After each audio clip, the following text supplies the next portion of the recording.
주님의 성탄을 기다리는 계절입니다. 오늘은 대강절 두 번째 주일입니다. 대림절 두 번째 주일 이렇게도 이야기를 합니다.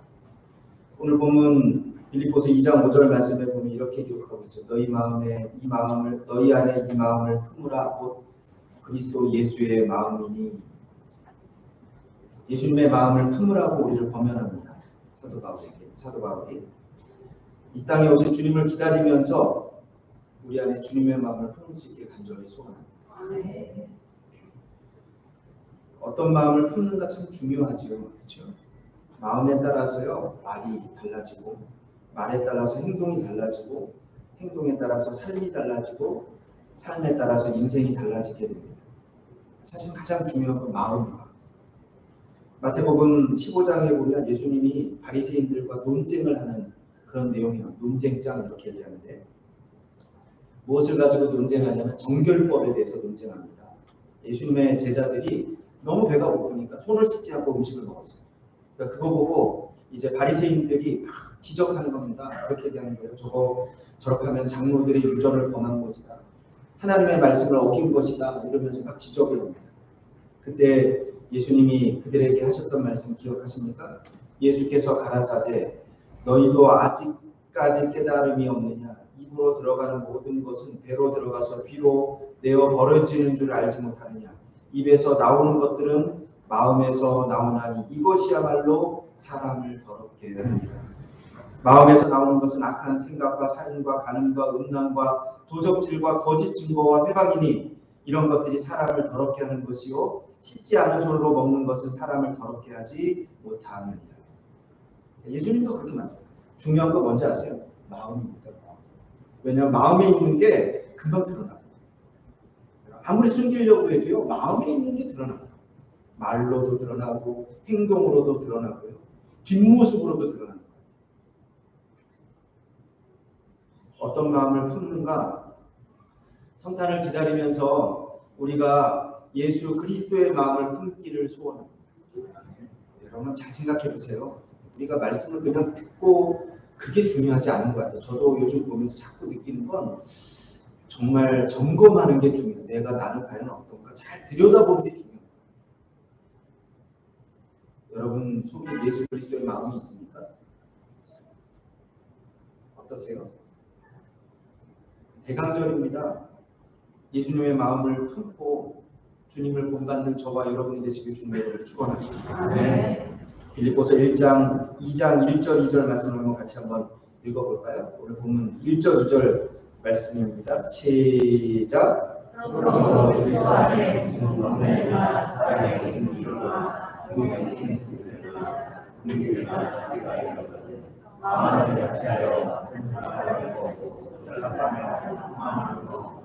여기 보면 무슨 권면이라는 말은 주님 안에서 믿음이 약해지거나 시험에 빠진 교인에 대해서 권하는 것이 이게 권면입니다. 헬라어로 원어로 보면 파라클레시스라는 단어를 쓰고 있어요. 그건 뭐냐면 곁에서 하는 위로 또 격려 이게 권면입니다. 사랑의 무슨 위로라고 하는 단어 파라모티온이라는 단어인데요. 가슴속 깊은 사랑에서 우러러 나오는 위로. 그게 바로 위로예요. 성령의 무슨 교제나 긍휼이나 자비나 여러분 그런데 중요한 것은 이 모든 것을 행할 때 오늘 말씀은 그렇게 얘기합니다. 마음을 같이하여 같은 사랑을 가지고 뜻을 합하여 한 마음을 품으라 이렇게. 여러분 어떤 일을 하는 것보다 더 중요한 것이 있는데 뭐냐면 마음을 같이 하는 겁니다. 한 마음을 품는 것이 우리에게 필요합니다. 사탄은요 우리의 마음을 깨뜨리려고 하는 게 사탄이 아니죠. 자꾸 조각내고 나눠지게 하고요 분쟁하게 하고 이게 사탄이 하는 일입니다. 그러나 성령님은요 하나 되게 만드십니다. 말세에 교회가 공격받는 시대입니다. 교회도 깨어집니다. 그렇죠. 제가 만난 많은 사람들이 여러 가지 이야기를 하는데 교회가 자꾸 깨어지는 이야기들을 많이 해요. 여러분 이게 사탄의 역사입니다. 교회가 깨어지죠. 그렇죠. 그러나 성령의 사역은요 하나 되게 하시는 분입니다. 그러니까 우리가 잘 알아야 돼요. 내 마음이 자꾸 이렇게 깨어지려고 그러면 이게 분쟁하려고 그러면 이거 사탄이 하는 일이에요. 그러면 빨리 기도해요. 그러니까 여러분 빨리 기도하세요. 빨리 돌이켜야죠.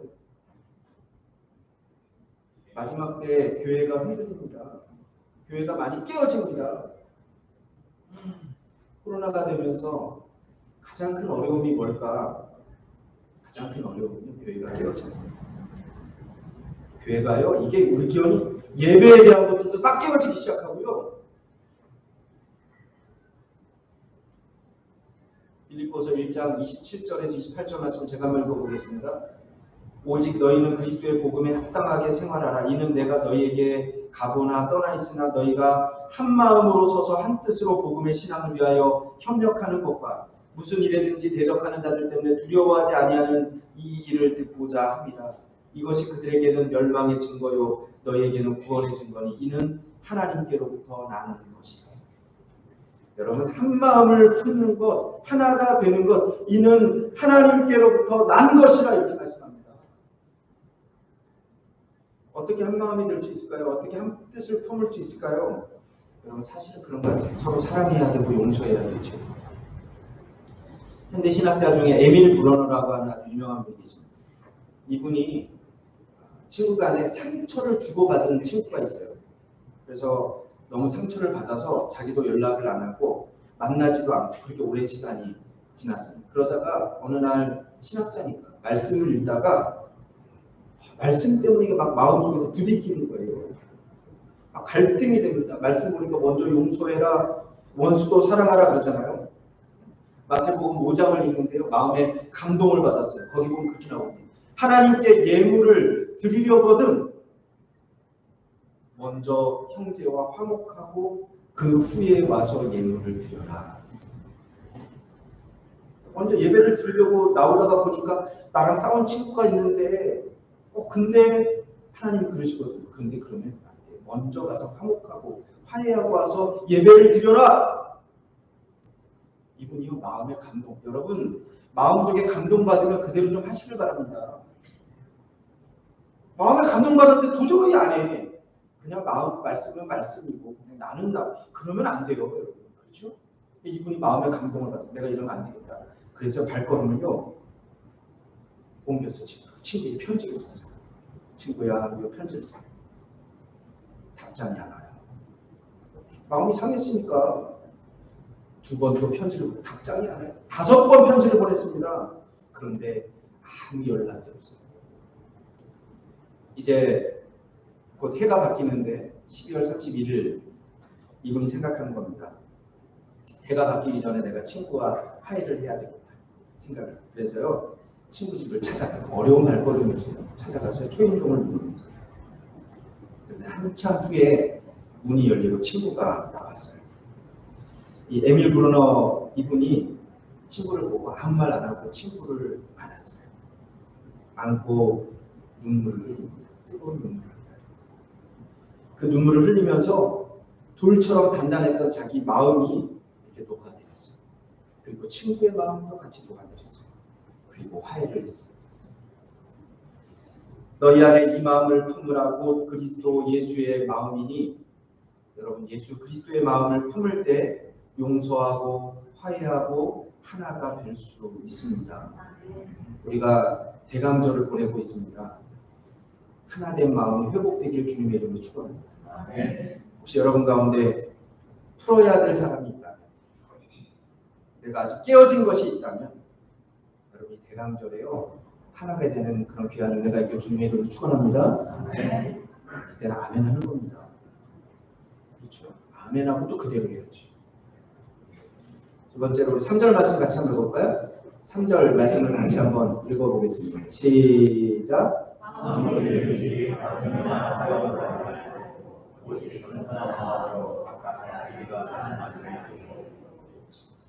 한 마음 품지 않으면요 다툼과 허용이 일어나는 거 아세요? 갈라지는 다툼하고 허용할 수밖에 없잖아요. 그렇죠? 그러나 하나 되면요 다툼과 허용은 사라집니다. 그리고 나서 하나 되면 그러면 겸손해집니다. 그렇죠? 겸손합니다.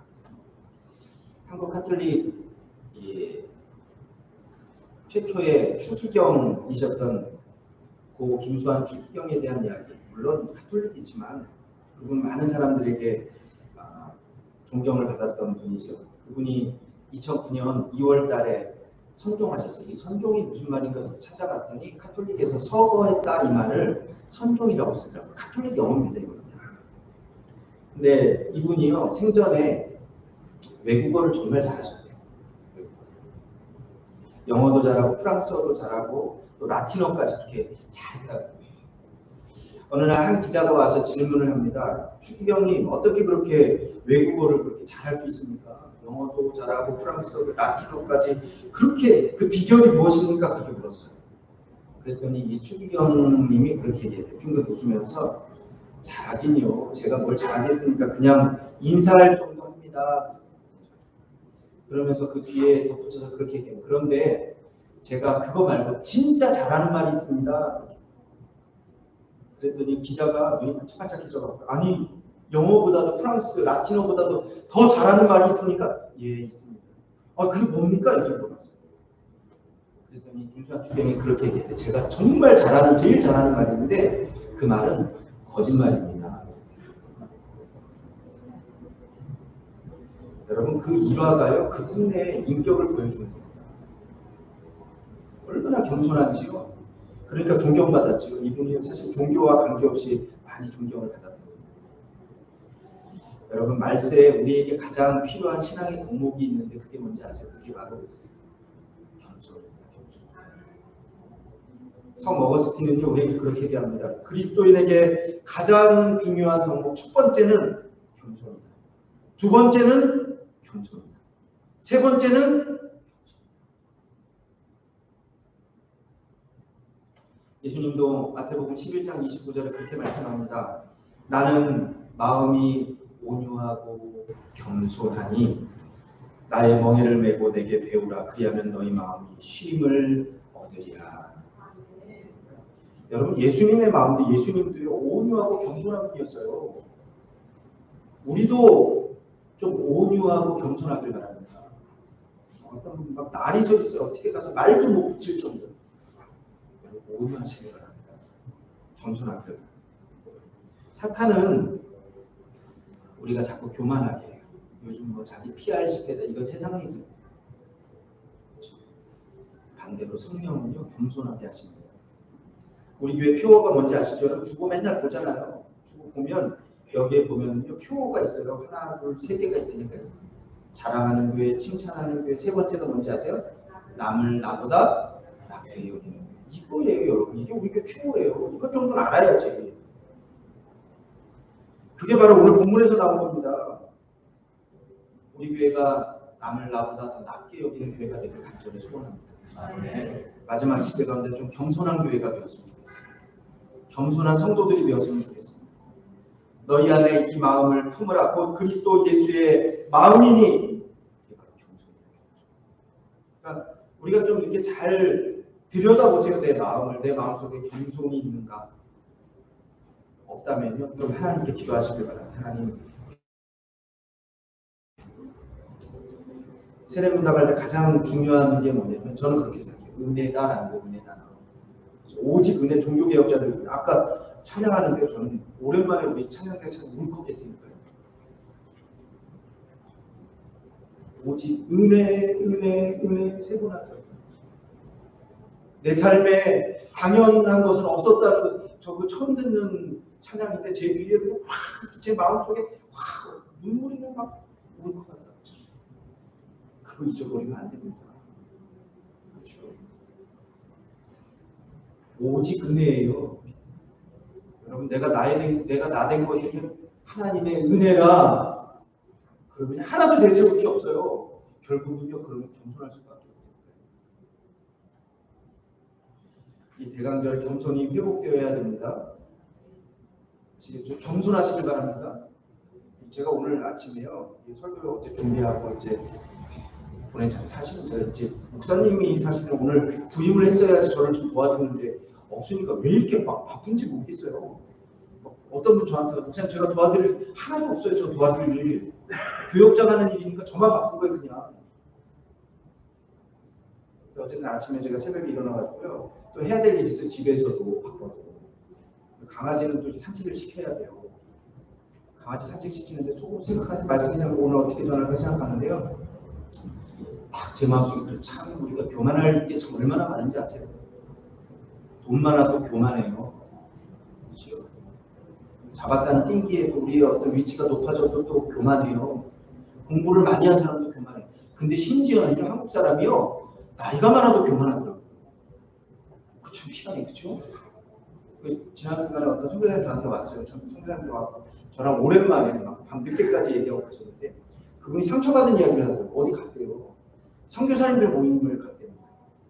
막 이야기를 하는데 친하지도 않은 어떤 분이 나이를 물어보세요. 이 한국 사람을 만나면 나이부터 물어보는 게 이게 참, 그게 참 왜 그러는지 모르겠어요. 나이를 물어보더래요, 선교사님. 그래서 자기 나이를 얘기했대요. 그랬더니 딱 그 말 듣자마자 반말을 딱 해버리더래요. 선교사님이 저한테 그런 거 저한테 뭐라고 해요? 아니 자기가 날 언제 봤다고 반말이야. 상처를 받았다. 제가 그 딱 듣고 그랬더니 야, 참 나이 많아도 그게 참 교만의 제목이구나. 여러분 겸손하시길 바랍니다. 나이 많으면 많으니까 겸손해야 돼요. 어리면 어려서 겸손해야 되고. 그렇죠? 할렐루야. 세 번째로 우리 4절 말씀 같이 한번 보겠습니다. 4절 같이 읽겠습니다. 시작.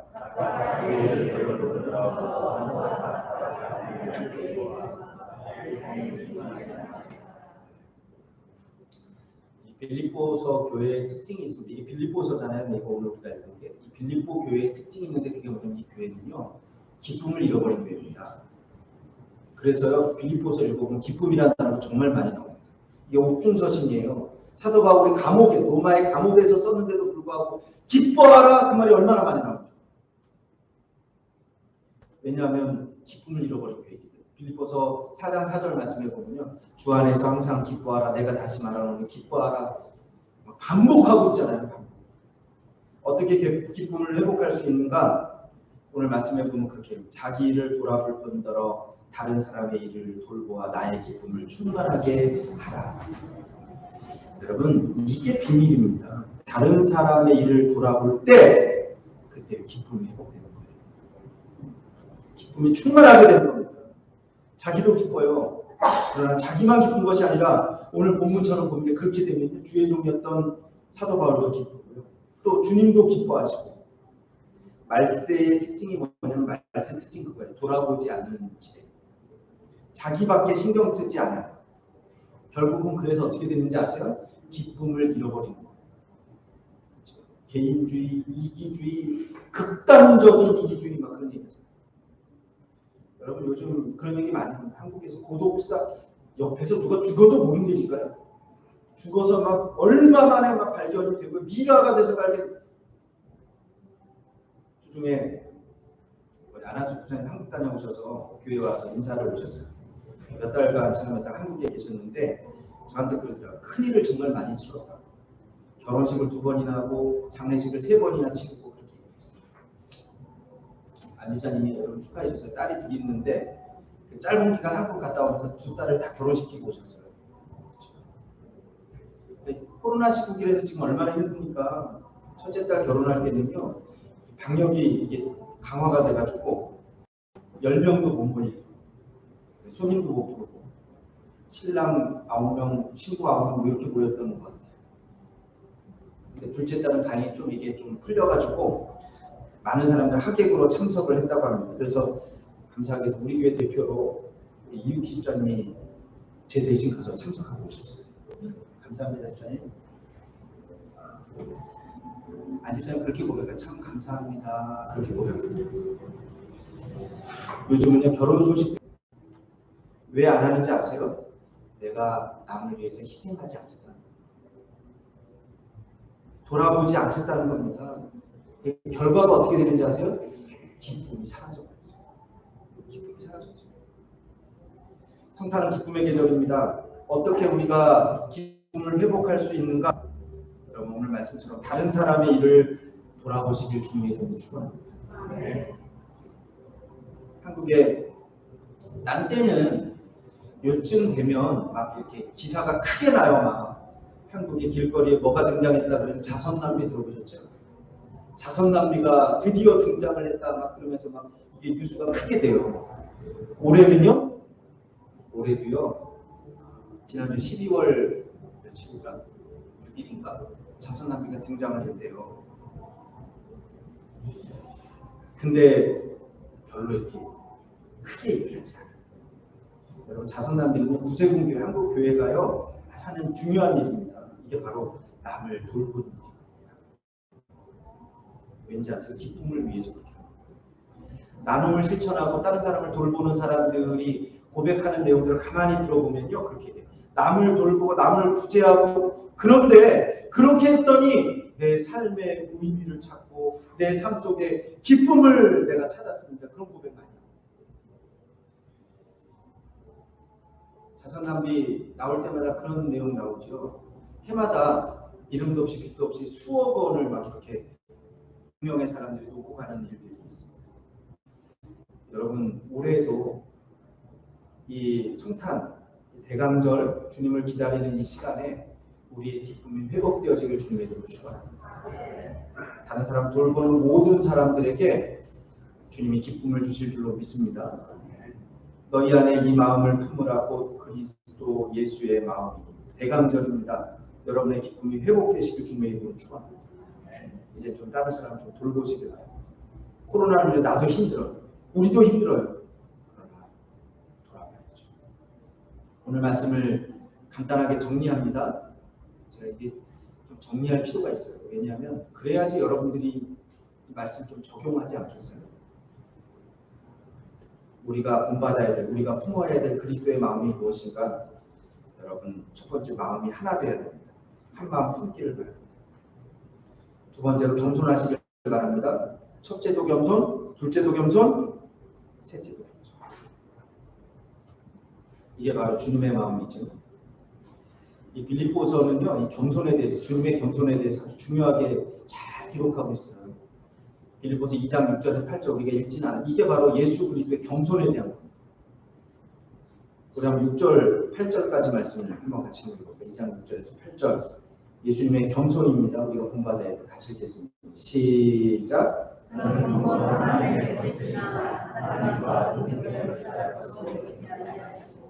우리와 자기를 두어 주님의 형체를 갖자 사람들과 같이 있었고 하나님의 영원보다 낮아 자기를 주시고 빛깔을 일어나셨으니 곧 십자가에 죽으시냐. 세 번째로 기쁨이 회복되길 간절히 소원합니다. 다른 거 아닙니다. 남을 돌아보는 저와 여러분의 주님의 축원합니다. 다 같이 기도하겠습니다.